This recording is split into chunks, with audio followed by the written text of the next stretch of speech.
So the next thing we're going to do is taking care of our tonal transitions. But before we can do this, we have to do a frequency separation. Duplicate your background layer by hitting Command J. Note, it's important that if you want to duplicate a layer, the layer has to be selected. Of course. So duplicate it hitting Command J. Go to Filters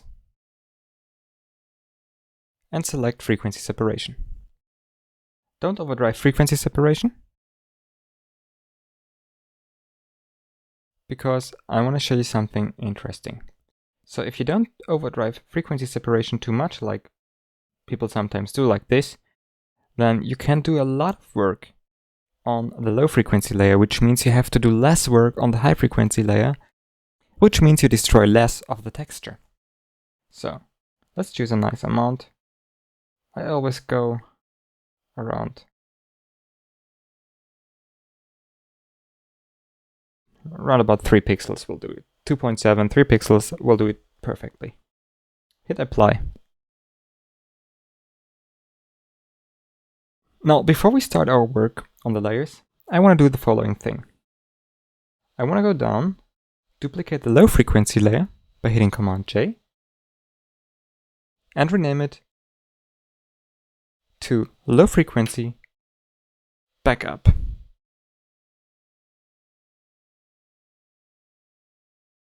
The underlaying layer, so not the overlaying low frequency layer, but the layer beneath this one. Okay. Now do the same with the high frequency layer. Call it backup. Wonderful. So now if something goes wrong, you have 2 backup layers, and you can always bring parts of the image back if you make a really bad mistake. Select your backup layers and lock them, so you don't accidentally work on them. Okay, wonderful.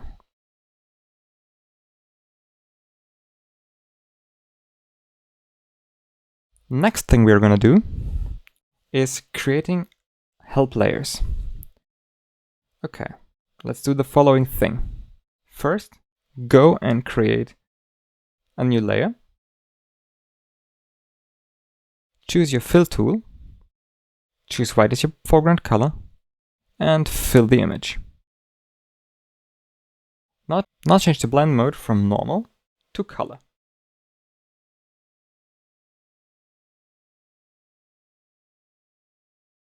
Now we create a curve called solar curve. This can take a few seconds because the curves tool is quite reactive. Okay, go and choose the curves tool.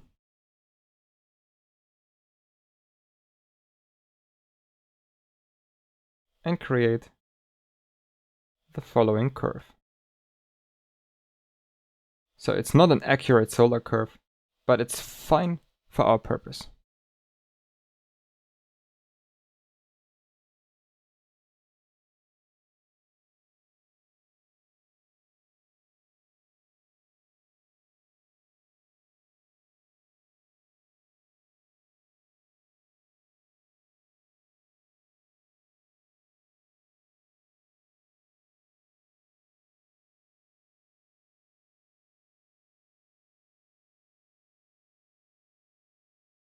Like this. Now, select both of the layers and put them into a group by hitting Command G.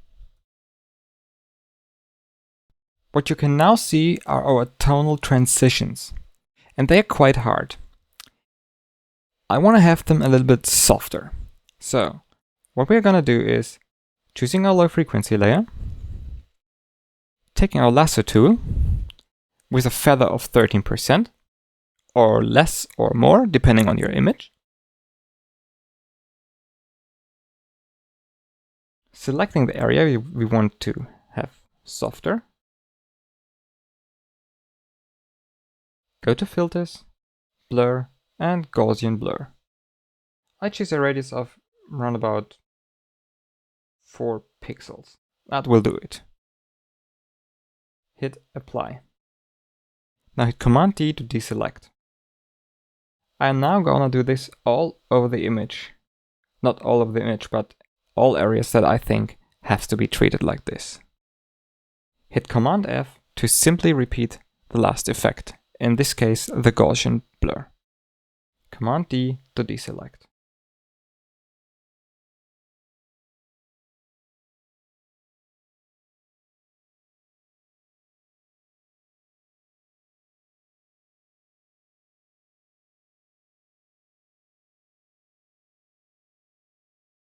Don't overdrive this, since in the face it accidentally could look really weird if you kill shadows or something like this.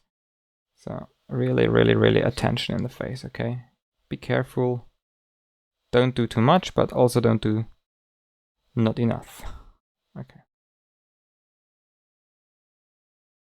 I think it's fine for the face. Let's go to the arms.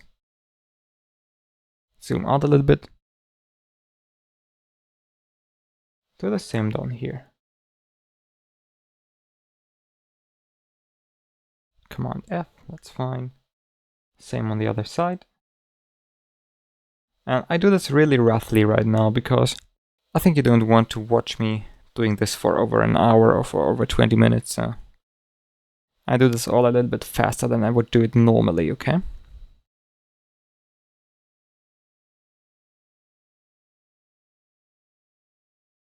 Wonderful. Let's do the same down here. And here. And also over here. Yeah, this looks weird. Okay.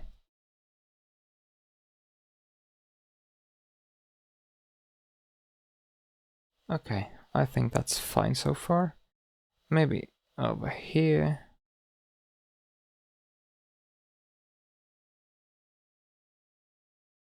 And maybe this area again, because there are so harsh transitions in the skin. Okay, but this has to be fine now. This could already be too much, so we'll have a look on it. Now disable the help layers. And have a look at the before and after by simply enabling and disabling your low frequency layer. So it's a really subtle change, just a really small change, but it's there. Okay, you see it in the face, especially in the face. Okay.